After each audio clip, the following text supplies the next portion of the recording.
안녕하세요. 특허 대통령 조석현 변리사입니다. 상표 상담 시에 많이들 궁금해 하시는 부분에 대해서 말씀드려 보겠습니다. 상표 상담 주시는 분들 중에서는 곧 상품화를 진행하려고 하는데 지금 상표 출원하려고 한다고 말씀 주시는 분들이 많으신데요. 지금 상표를 출원하시는 것이 나쁜 것은 당연히 아닙니다만 사실 상품화에 앞서서 이 정도 타이밍에는 미리 출원을 했었어야 한다는 점을 좀 더 강조드리고 싶습니다. 상품 사업화 관점에서 오늘은 상표 출원을 해야 하는 시점에 대해서 알려드리도록 하겠습니다. 자, 지금부터 시작하겠습니다. 네, 상표 출원의 시기는 사실상 가장 빠르면 빠를수록 좋습니다. 우리나라 상표법은요, 선출원주의를 취하고 있어서 동일하거나 유사한 상표가 각각 다른 날 있게 되면 가장 먼저 출원한 상표 출원에게 우선권을 주게 되고요. 뒤에 출원한 상표는 먼저 출원된 상표로 인해서 선출원주의 위반으로 상표 등록이 거절됩니다. 따라서 내가 출원한 날 이전에 하루라도 먼저 출원한 상표가 있다면 내 출원은 그 상표로 인해 거절되기 때문에 최대한 빨리 출원하는 것이 좋습니다. 정확하게 말씀드리면 그렇지만은 않습니다. 말씀드린 것처럼 상표는 출원일이 빠르면 빠를수록 좋은데요.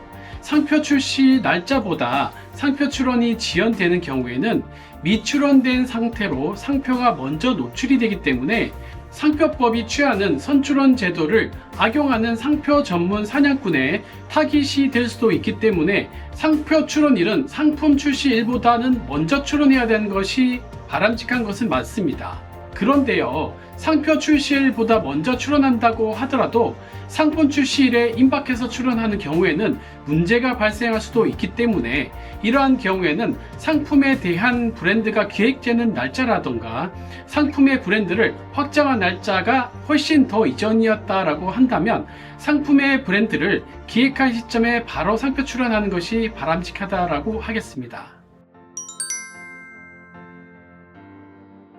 네, 상표는 출원했다고 해서 바로 등록에 이르는 것이 아닙니다.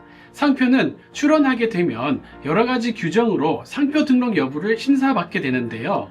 선등록 상표의 존재로 인해서 우리의 상표가 등록이 되지 못하는 것도 문제지만 선등록 상표로 인해서 우리가 선등록 상표의 상표권 침해자가 될 수도 있는 것이 더 큰 문제입니다.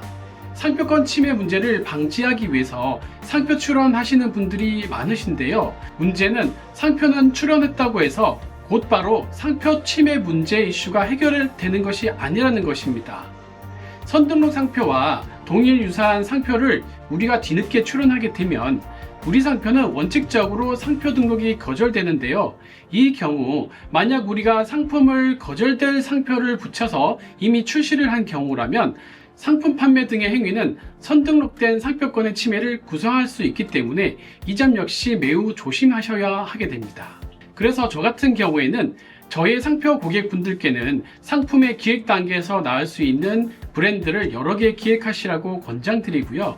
기획된 브랜드별로 상표 등록 가능성이 높은 것과 그렇지 못한 것들을 안내해드려서 상표 출원을 다각적으로 진행해 드리도록 하고 출원된 상표들에 대한 등록 심사 기간을 단축시켜 드려서 상표 등록이 가능한 브랜드 위주로 상품 출시가 이루어지도록 안내해 드리고 있습니다. 물론 상품 출시일에 임박해서 상표 출원하시는 경우에 있어서도 상표권의 조기 권리화 전략이라거나 등록 가능성을 높이기 위한 전략도 안내해 드리고 있습니다. 상표 출원 및 상표권 등록 전략과 상표 등록의 기간을 단축시키고 등록 가능성을 높이는 전략에 대해서 상담이 필요하신 분들 경우에는 아래 이메일이나 연락처로 연락 주시면 친절하게 안내해 드리도록 하겠습니다. 상표는 사업의 시작과 끝이라고 해도 과언이 아닙니다. 좋은 상표 잘 선택하시고 등록도 잘 하셔서 하시는 사업이 이길번창하시기를 기원드리겠습니다. 자, 지금까지 특허 대통령 조석현 변리사였습니다. 고맙습니다.